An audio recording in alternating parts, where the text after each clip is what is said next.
আরে বাবা, কি বিশ্রী রান্না হয়েছে। তরকারিতে কি কোনো জিরে বাটা কিছুই দেয়নি নাকি? কই গো রাধুনী ঠাকুর, কোথায় গেলে? এদিকে এসো। বলুন রানীমা।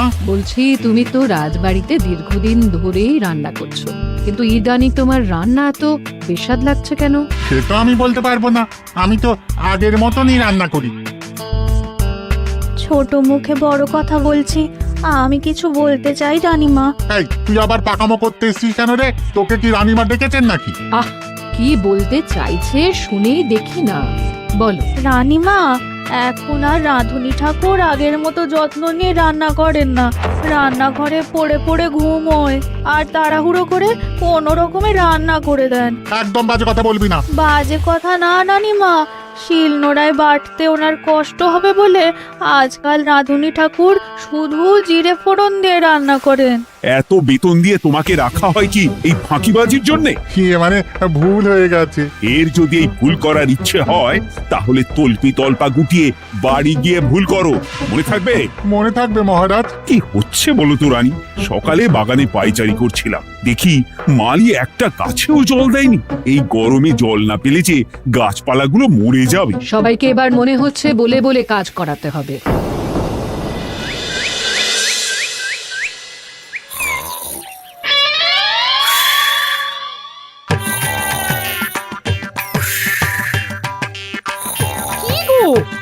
কদিন ধরে তো তুমি শুধু খাচ্ছ আর ঘুমোচ্ছ।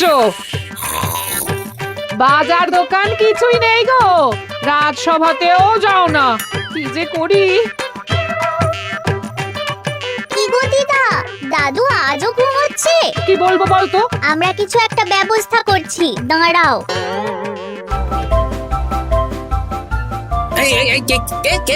ওঠো দাদু, আর কত ঘুমে? কুড়েমির একটা সীমা থাকে।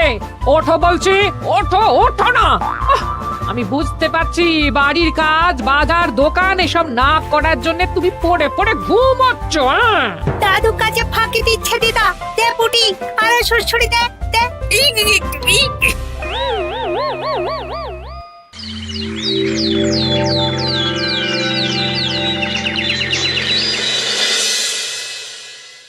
মহারাজের শরীর খারাপ না মন খারাপ? মহারাজ এরকম চুপ করে ঘুম মেরে থাকলে তো রাজপাট সব উঠে যাবে। কিছুই বুঝতে পারছি না। মহারাজ আছেন চুপটি করে, নেই যে মুখে শব্দ। ফাঁকি দিলে এবার তাকে করব আমি জব্দ। অনেক শুয়েছি, আর নয়। মহারাজ, কে ফাঁকি দিচ্ছে? আমি তো ফাঁকি দিই না। পণ্ডিত, তুমি দিচ্ছ নাকি ফাঁকি? না না, বৈদ্য। আমি ফাঁকি দিলে সবাই ওই রোগে ভুগে মরে যাবে। আমি তো রোজ সময়ই রাজসভায় আসি, তাহলে আমি বলছি আসল কারণ। রাজবাড়ির রাধুনী ফাঁকি দিচ্ছে, আর 3 দিন ধরে রাজসভায় গোপাল বেপাত্তা। হ্যাঁ, এই গোপাল বেটাই আসল ফাঁকিবাজ। ওকে বরখাস্ত করে দিন। গোপালকে যদি বরখাস্ত করা হয় তাহলে বিপদে আপদে মহারাজের পাশে দাঁড়াবে কে? অসময় মহারাজ বুদ্ধি পাবেন কার কাছে? এই সুযোগ, এই সময় গোপালকে মহারাজের চক্ষুশূল করতে হবে, তাহলে আমি একেবারে জেঁকে বসতে পারবো। মহারাজ, গোপাল ঠিক কতটা ফাঁকিবাজ হয়ে উঠেছে তার কোনো ইয়ত্তা নেই। হ্যাঁ, বলুন তো। বেটা গোপাল কোনোদিন সঠিক সময়ে রাজসভায় আসে না। কোনো দিন তো আসেই না, যেমন আজকেও আসেনি। আর না এলে মহারাজকেও কারণটা জানায় না। আপনাকে সম্মান করা তো দূরের কথা, কোনো ভ্রুক্ষেপই করে না। এটা কিছুটা হলেও মন্ত্রী মশাই ঠিক কথা বলছেন। হ্যাঁ, এ তো একদম সঠিক কথা। ঠিক বলেছ। প্রহরী, প্রহরী, বলুন মহারাজ। তুমি আরেকজনকে সাথে নিয়ে এক্ষুনি গোপালকে তুলে নিয়ে এসো। আচ্ছা মহারাজ। বলি, তুমি আজকেও রাজসভায় কামাই করবে? অর্ধেক দিন কামাই করলে বেতন কাটা যাবে গো। গিন্নিমা, গোপালকে মহারাজ ডাকলেন। ওই দেখো, রাজবাড়ি থেকে প্রহরীও ডাকতে এসেছে। ওহ, মহারাজের আদেশ না শুনলে তোমাকে তুলে নিয়ে যেতে বাধ্য হব। আরে দাঁড়িয়ে দেখছিস কি? তুলে নিয়ে চল। ঠিক বলেছিস, তুই হাত ধর আর আমি পা ধরি। আমরা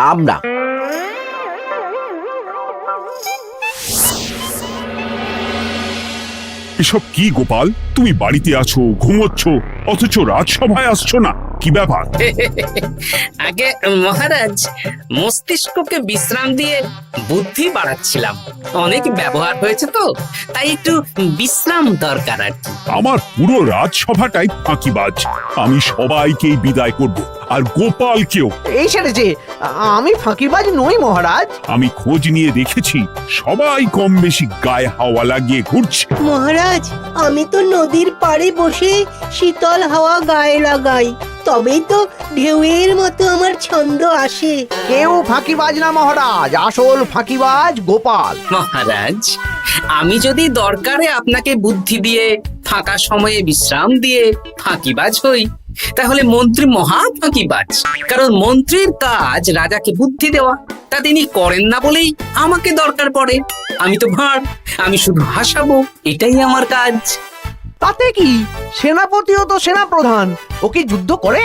রাজ্যে শান্তি শৃঙ্খলা বজায় আছে, তাহলে যুদ্ধ করে হবেটা কি? হ্যাঁ, অকারণে পায়ে পা দিয়ে যুদ্ধ বাঁধাবো নাকি? হ্যাঁ, যত সব।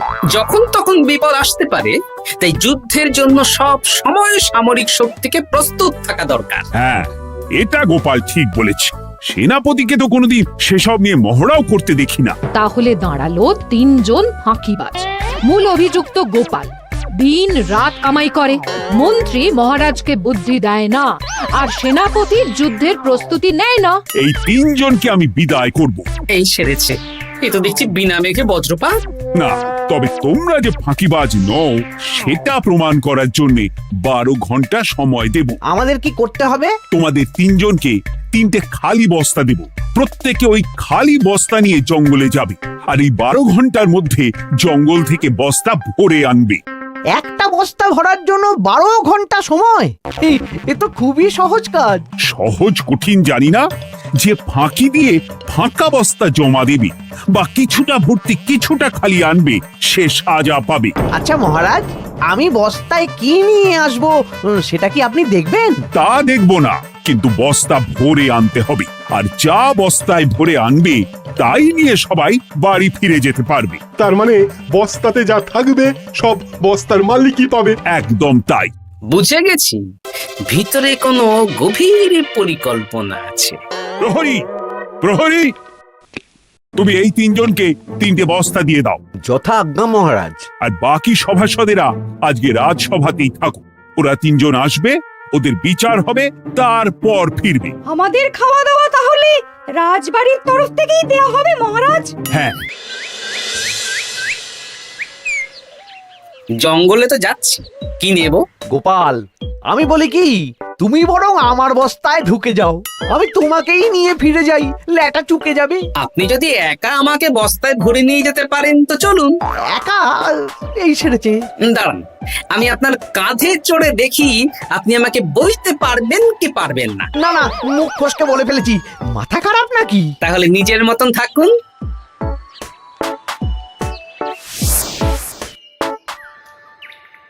এমন কি বা আছে এই জঙ্গলে? আমার কাজে লাগার মতন তো কিছুই দেখতে পাচ্ছি না। ওই তো ওই দিকটা একটু ছায়া আছে বেশ, ওই গাছের নিচে গিয়ে বিশ্রাম নি। সেনাপতি, অত চিন্তা ভাবনা করার কিছুই নেই। মহারাজ তো আর দেখবেন না আমরা বস্তায় কি ভরে নিয়ে যাব। 12 ঘন্টা অনেক সময়। এখন বিশ্রাম নাও। আপনার ইঁদুরের পেট, আপনি বিশ্রাম নিন। দেখি জঙ্গলে থেকে কিছু ফল পেড়ে আগে খাই, তারপর না হয় ওই বস্তাটা ওই ফলমূলের খোসা আর মাটিতে পড়ে থাকা পাতা দিয়ে ভরিয়ে মহারাজের কাছে নিয়ে যাব। হ্যাঁ, বস্তা যখন বাড়ি নিয়েই যেতে পারবো, তাহলে বনের সব থেকে ভালো ভালো ফলগুলো আগে ভরে নি। গিন্নিকে এবার বলবো, বাজার আনি না তো কি হয়েছে, দেখো কত ফল এনেছি। যাই, এর থেকে কিছু মহারাজকে ভেট দেব, মহারাজ বেশ খুশি হবেন।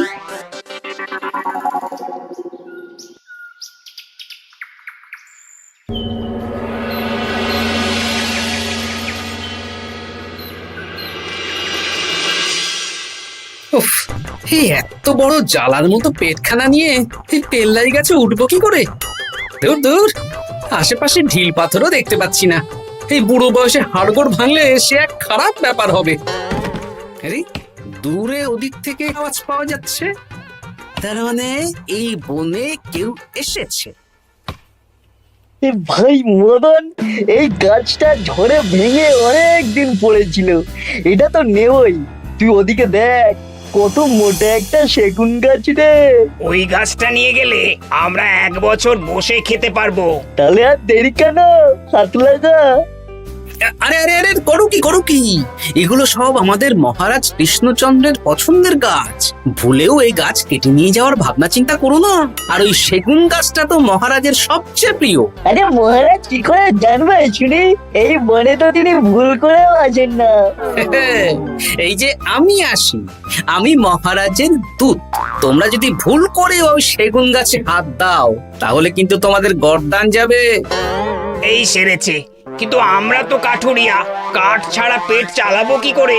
সে তোমাদের ব্যবস্থা তোমরা করো, অন্য অনেক কাজ আছে। এই সামনের গাছটা মরে পড়ে আছে, এটার কাঠ আমরা নিয়ে যেতে পারবো তো? তা পারবে, এতে অত চিন্তার ব্যাপার নেই। গোপাল আছে যখন, তখন এই রাজ্যের কেউ মুশকিলে থাকবেই না। শুধু তোমাদের একটা কাজ করতে হবে। কি কাজ? এই নাও বস্তা।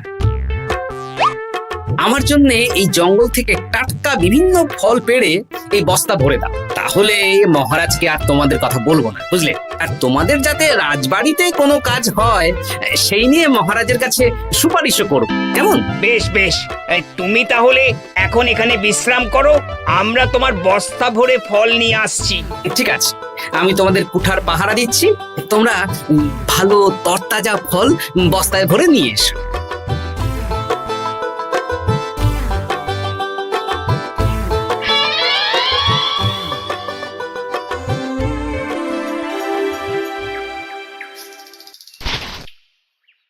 ব্যাস ব্যাস ব্যাস, আমার বস্তায় পাতা ভরা হয়ে গেল, এবার যেতে হবে। আমারও বস্তা ভরা হয়ে গেছে মন্ত্রী মশাই। হ্যাঁ, কটা ফল খেলাম আর কটা ভরে নিলাম, আর বাকি জঙ্গলের পাতা ভরে ফেলেছি। হ্যাঁ, আবার কি কি ভরেছি আর কি ভরিনি সেসব তো মহারাজ আর দেখতে যাবেন না। তাহলে আর দেরি কেন, চলুন হাঁটি হাঁটি পা পা করে এগিয়ে যাই। গোপালকে তো দেখতে পাচ্ছি না। ও বেটা যা কুঁড়ে, হয়তো এখানে এসেও ঘুমিয়ে পড়েছে। আবার কালকে সকালবেলা উঠবে।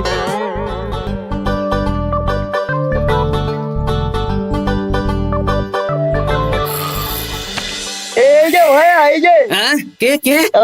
আমরা। ও বলো, বস্তা ভরে এনেছো? হ্যাঁ, ভরে এনেছি। তাহলে চলো রাজসভায় যাই, তোমাদের একেবারে মহারাজের সাথে পরিচয়ও করিয়ে দেবো, আর কাজের ব্যাপারেও বলবো। চলুন। চলো চলো চলো।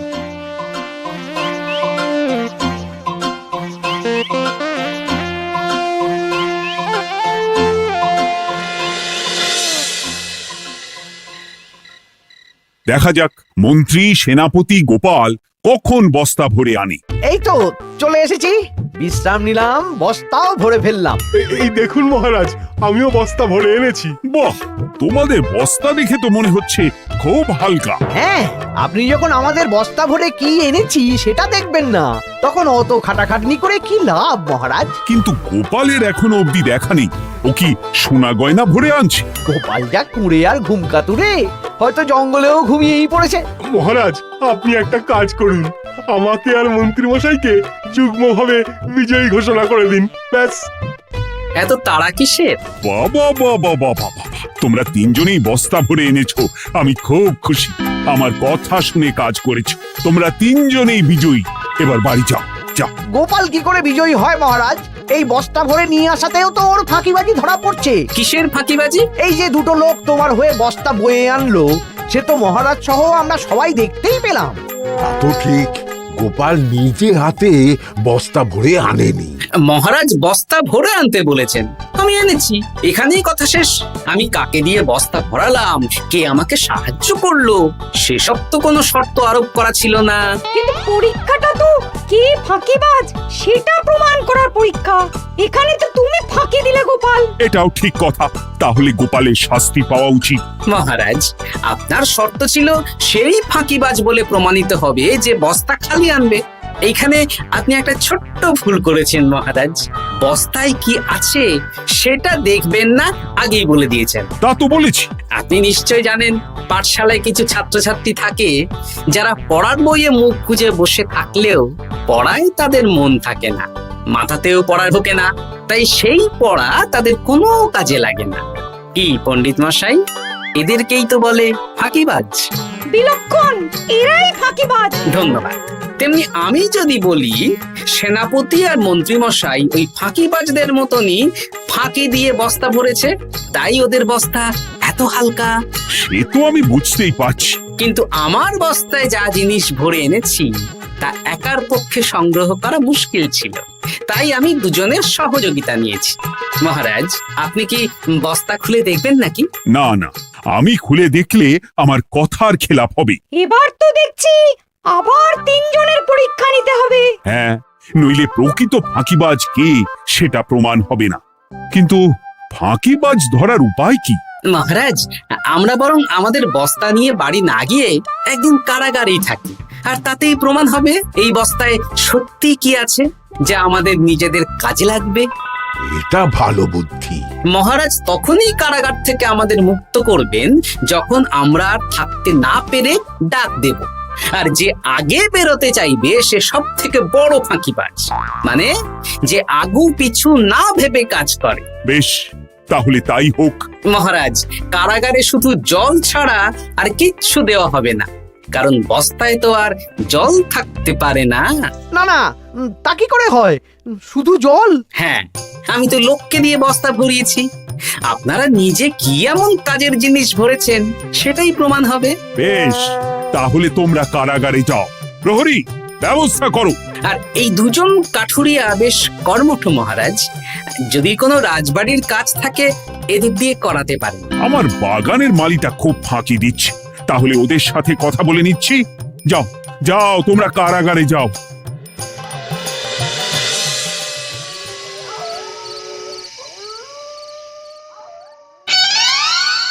ওরে বাবা রে, কি খিদে খিদে পাচ্ছে রে। দেখি বস্তায় কি আছে দেখি।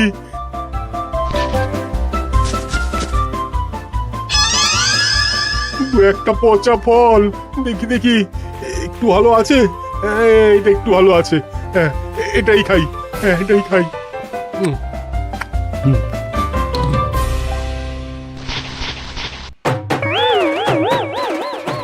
আমি তো শুধু পাতা ভরেছি, কি সেরেছি? আমাকে কি জল খেয়েই কাটাতে হবে?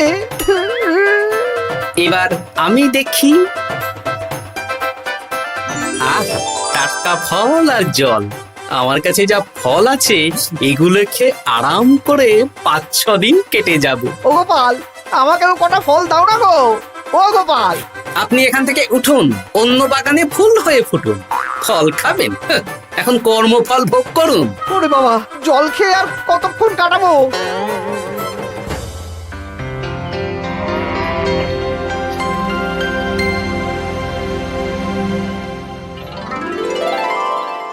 উফ, পেটটা চুই করছে, কি খিদে পেয়েছে না।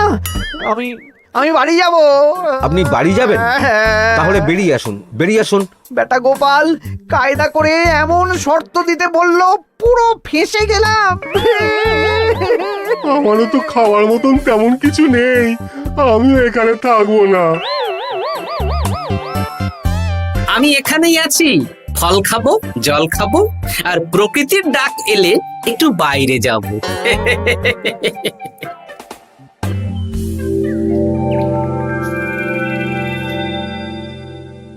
কি তোমরা কারাগারে এক রাতের বেশি তো থাকতেই পারলে না? কি আর করব বলুন মহারাজ, আমরা তো আর গোপালের মতন বস্তা ভরে টাটকা ফল নিয়ে আসিনি।